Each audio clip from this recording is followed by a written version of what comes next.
Hey guys, how's it going? Today I'm doing a tech video. Make the ground shake.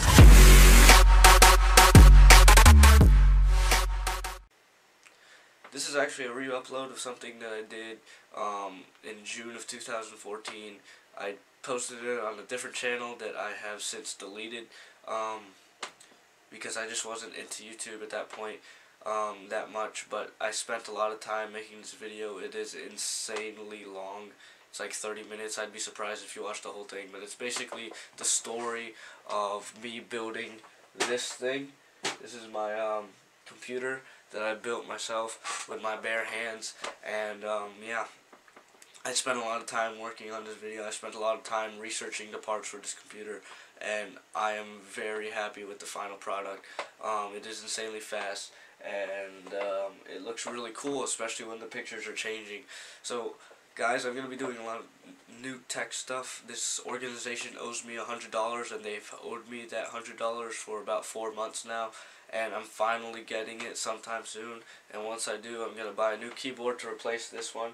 Not that this one's bad, but this is just a hand-me-down, and I like to have my own personal keyboard that suits my typing needs. And I'm probably going to buy a new headset for listening to audio, a new mic for recording, and yeah. So guys, I hope you enjoyed the video that you're about to see. I hope you enjoy the rest of your day, and thank you for your time.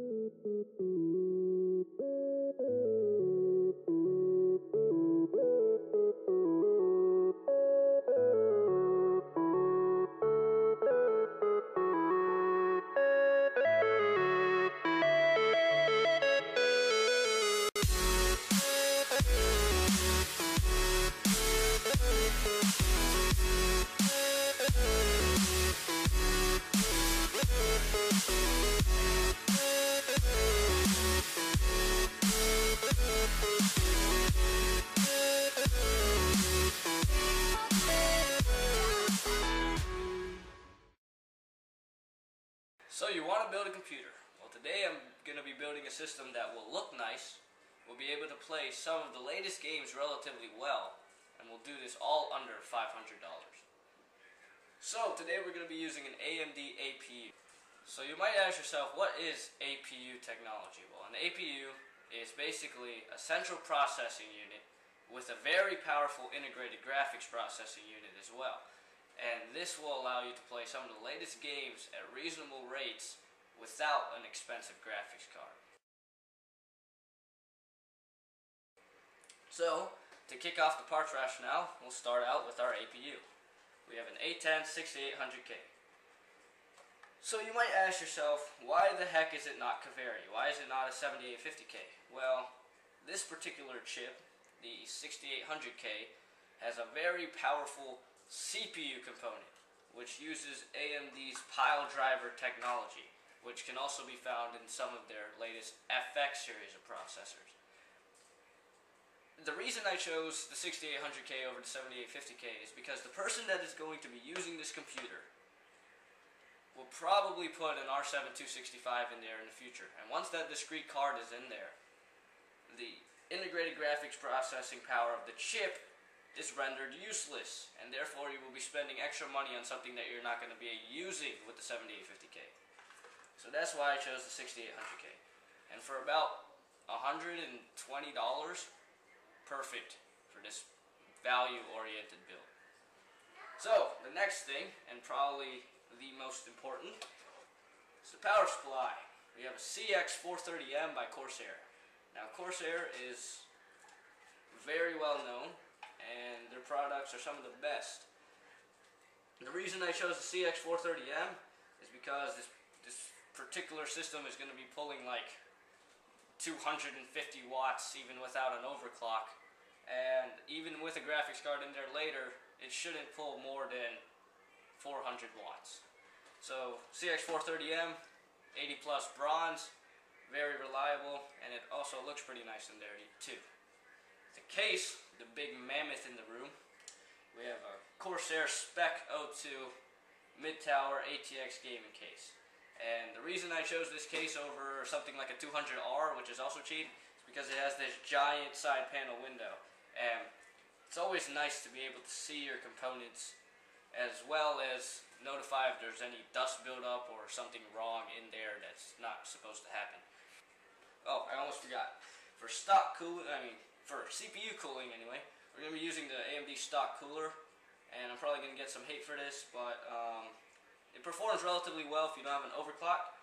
And we're probably going to be putting a water cooler in here. The user is going to be putting a water cooling unit in here sometime in the future. But to increase performance of the stock cooler, we're going to be using some Arctic Cooling Ceramic 2. Very cheap. This was like $4. So for our motherboard, we have an F2-888X UP4 by GIGABYTE. This thing is probably as high-end as you're going to get for the A-series platform. The only thing that could probably top this board is the 888X Pro by Asus, and maybe the MSI A88X G45, but the only upside of that is it's a gaming board and therefore has a really cool looking dragon on it. And I didn't think that was worth another $30 when I bought my board. So for about $70 at Micro Center, pretty good deal. You can overclock on this thing. It's got ultra durable heat sinks. It's got USB 3. It's crossfire capable with by 8x8 configuration, which is very useful because that will allow you to utilize both your graphics cards in a very, very productive way instead of being at by 16x4, which your performance drops a little bit. And that's pretty much it. It also looks really cool. For memory, we have some of the best stuff around. This is Corsair Vengeance Professional, Corsair Vengeance Pro, whatever the heck you want to call it. The gold edition, and it looks amazing. It overclocks well, runs stable. That's all you can pretty much ask for. Don't fall. Alright, so for mass storage as well as operating system storage, we have a Western Digital Caviar Blue 1 terabyte. I don't really feel like taking it out right now. And we also have an optical drive. The person that uses this computer uses their optical drive a lot, and for another $15-16 I was like, throw in an LG optical drive. They're some of the best around for pretty much, well, not free, but it's $15. So if you're going to be using it a lot, I recommend the LG. So let's get the build started, shall we? So to build this thing, you're going to want a nice open space. For some reason, everyone loves using kitchen island countertops because, first of all, kitchen doesn't have carpet on the floor, and if it did, it's stupid. It's got nice non-conductive wood that doesn't produce any static electricity. Things you're going to want for this build. Well, first of all, you're going to need this. You're going to need a screwdriver, standard Phillips head to screw in your motherboard. You might want a flashlight, although you don't really need one. It's just nice to have. And you might want a ruler, at least 12 centimeters in length, to measure out some stuff. But again, flashlight and ruler, not entirely necessary. To ground yourself, so you don't fry your components with static electricity, you might want a grounding strap, but if you don't want to spend the extra $3, then you can just touch your case repeatedly. And that's pretty much it, so let's get this thing started. So let's get this thing started. The first thing you're going to want to do is remove the side panels of your case. If you're facing the case, the left side panel can definitely be removed on pretty much every single case out there. Put that somewhere safe. And then sometimes the right side panel can be removed, sometimes it can't, but in this case it can. So let's remove this and set that aside. I just put them on the floor for now, but a better practice would be to put them inside your case box, but I don't have that handy at the moment, so yeah. Next thing you're going to want to do is install your I/O shield. This particular motherboard has the PSU mouse and USB thing on the top. It's basically one circle above two rectangles. So you're going to want to put that facing the top of your case, and basically all you do is wiggle it around and just press it in gently. Doesn't seem to be wanting to go in. Come on.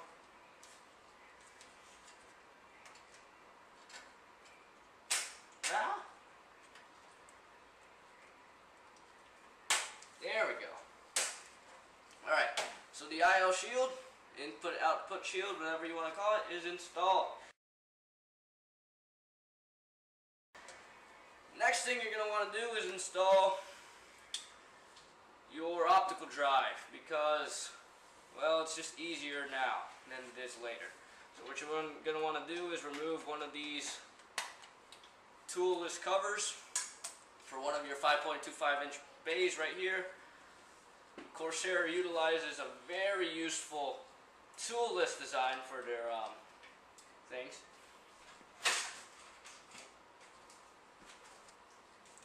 Sorry about that. Had to move the side panels out of the way because I almost stepped on one. Actually, I did. As I was saying, Corsair utilizes a very simple toolless design for the 5.25 inch bays. So basically, I'm not grounded right now because the optical drives aren't particularly sensitive to ESD as some of the other parts are. Kind of hard to do this. So basically, you're just going to want to push down on the locking mechanism. Don't want to bump into the camera. And you're just going to slide the 5.25 inch bay into place. At one point, you're going to want to let go of the locking mechanism. Come on. Doesn't seem to want to work with me. There we go. And just slides in. Now you can, let's see the camera here.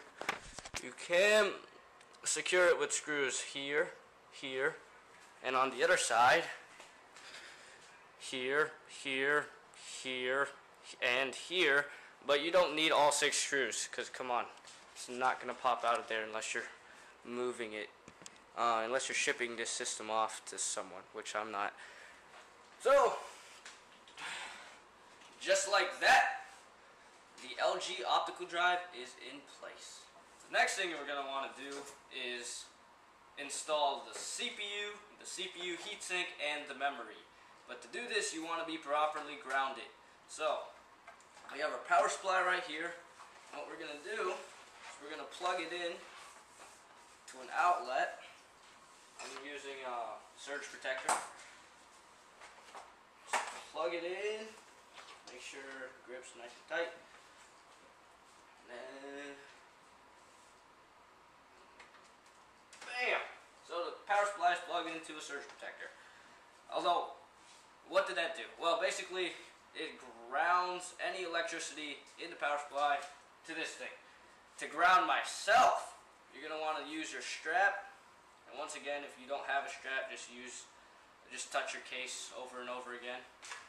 And you're going to take the alligator clip and you're just going to put it on the power supply.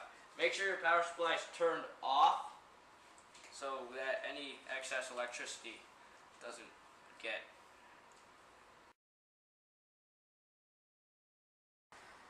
So you're going to take your processor out of its little plastic protective thing, and you're going to want to align the triangle. Well, first of all, you're going to open the socket by pulling this retention clip up. You're going to align the golden triangle on the processor with the golden triangle on the motherboard. And you're just going to gently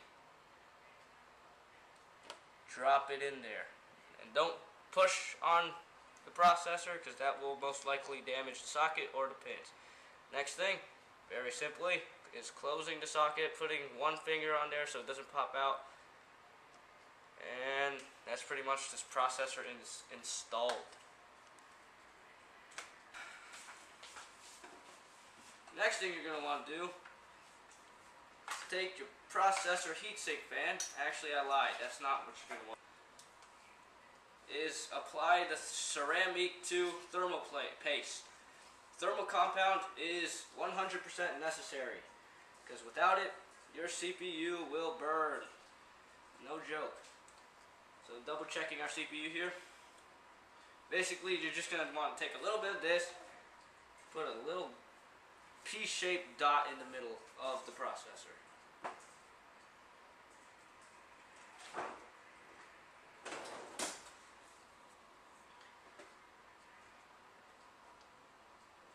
For AMD, it's a little bit more than Intel because the AMD heat spreader is a little bit larger.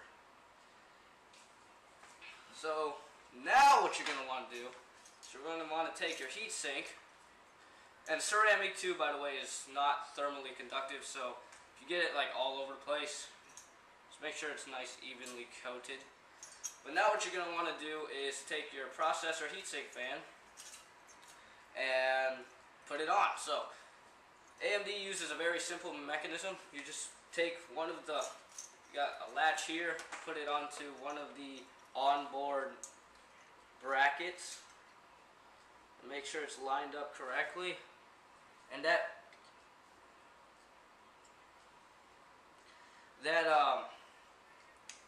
thermal paste will spread itself out because of retention pressure.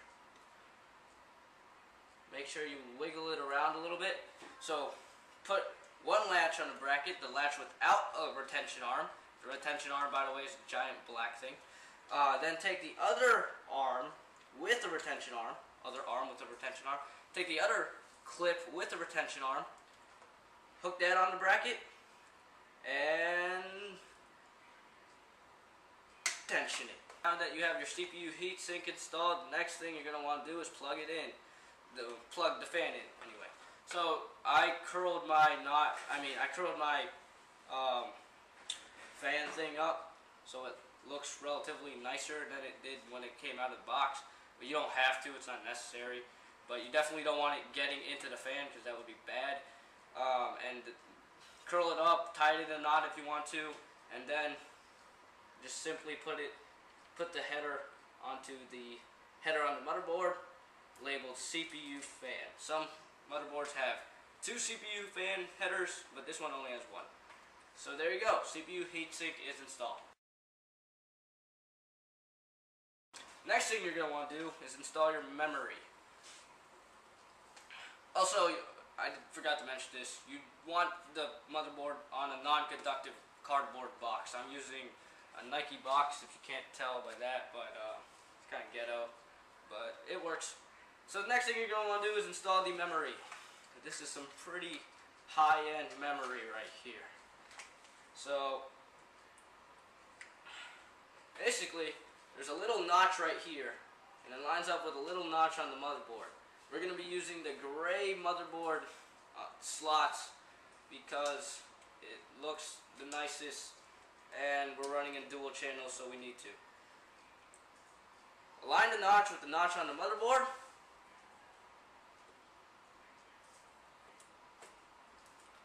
Gently press it in till the latches come back up and one dim slot is filled. Do the same exact thing with the other one. Line it up. Make sure everything's nice and gently push it down. There we go. Our Corsair Vengeance Professional, Corsair Vengeance Pro, whatever, is installed. This is the moment of truth. There's an onboard power button here, and when I press it, there should be a display here. If there's not, I'm going to be sad. If there is, I'm going to be happy. So, 3, 2, 1. It works. The fan's spinning up, the debug LED's lit up, the Corsair fan on this power supply is going, even if this is sort of dangerous. It's a good thing there's a fan grill right there. Perfect! So the next thing we're going to want to do, after everything booted up successfully and worked the awesome way it should, is install our power supply. So unplug the power supply from your components, and you're going to take this, there's a big fan here, 120mm fan on this CX430M, and you're going to put it fan down, because there's a There's a fan filter on the bottom of this case, so we'll utilize that. Fan down here. You don't need to be grounded for this part. As you can see, I'm not wearing my grounding strap on any of my wrists. Fan down there. Your power supply should come with 4 screws. And you are going to put those screws here, here, here, and here.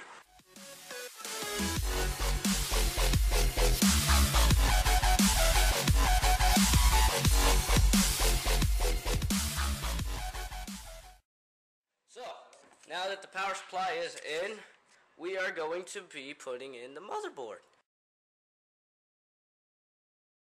So I went ahead and installed the motherboard. I'm sorry if you guys wanted to see that on camera. It was just difficult, and I didn't want to be bumping into the cameraman, because if you damage the motherboard in any way, your computer will not work. So I didn't want to have a camera in my hand or be bumping into the cameraman, because if I drop the thing, that would be bad. But basically what you do is you push all the input-output connectors up against the shield that you installed earlier. Make sure that all the holes are lined up with the standoffs that are pre-installed in the case, and you gotta screw them in here, here, here, here, here, here, here, here, and here. Basically 9 spots in the ATX case, and I believe 6 spots in a micro ATX case. After that is installed, you want to install your front panel connectors right here in this color-coded area. I also didn't want to do that because it was dark and I couldn't really see well. It took a long time. I needed that flashlight that we were talking about earlier. And then you just plug in, there's little words on the bottom, or you can look in your manual. You just plug in the corresponding connector from up here. Your either USB, front panel, power, or reset. Down here, that's where power and reset go. Front panel goes over here, and our first USB 3 connector is right here. After that is installed, you route cables from your motherboard to the back of the case. The main ATX power connector is right here, this big color-coded one. And then another one is right there. That's for our CPU power. After that's all done, your motherboard is installed.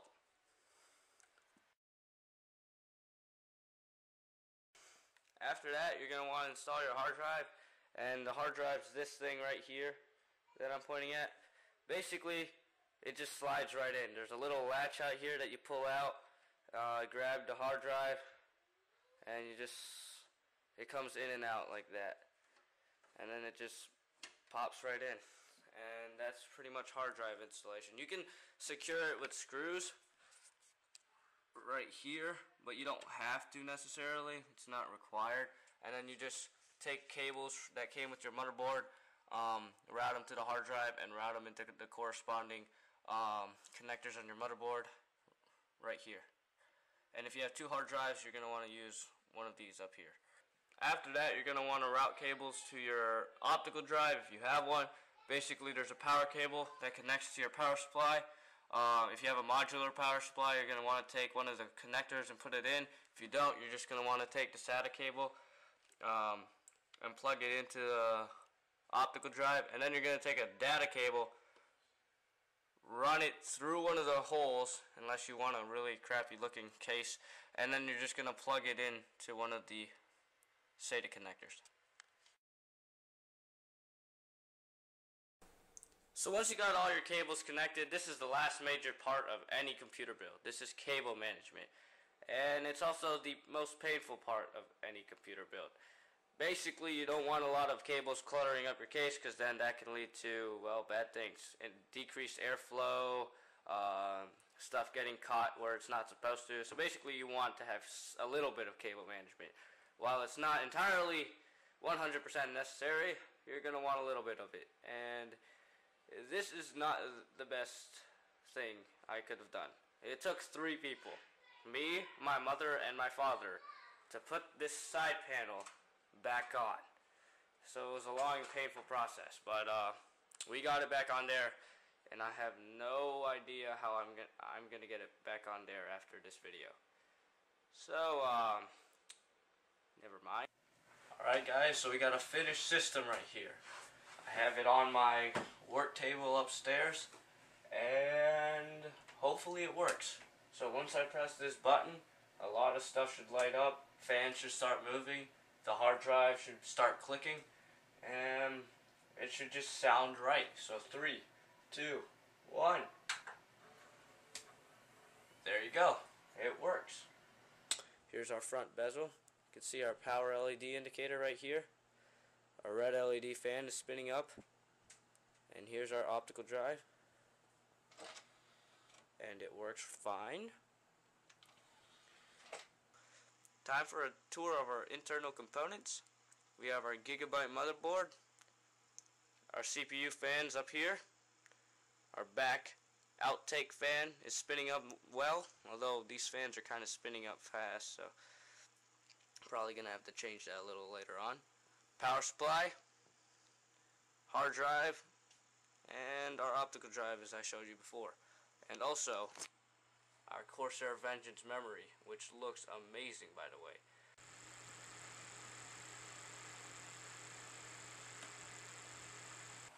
So we got a finished system right here. The only thing left is to install the operating system. Now there's been a huge argument between Windows 8 and Windows 7, and I personally prefer Windows 7. However, Windows 7 support is going to be ending soon. About January 2015, a lot sooner than most people hope for. Windows 8 support, however, is not ending till 2018. And Windows 9 is actually coming out probably before September of 2015. So we're not going to wait for Windows 9 to come out, because that's just too long and this motherboard might not even support it when it does. So we're probably going to go with Windows 8, because the user personally doesn't care between Windows 7 or Windows 8. Windows 8 is okay and he can live with that, and he doesn't want the support to be running out on Windows 7 so soon. It's 6 months away. So, there we go. Finished system. Probably going to be running Windows 8. Very nice looking. Clean. It's got pointless lights coming out of it, so it makes it look awesome. And yeah. So, thank you for checking out my video on building a computer. This has once again been an A10-6800K build guide. If you have any questions, leave them in the comments below. And yeah. Thanks for watching.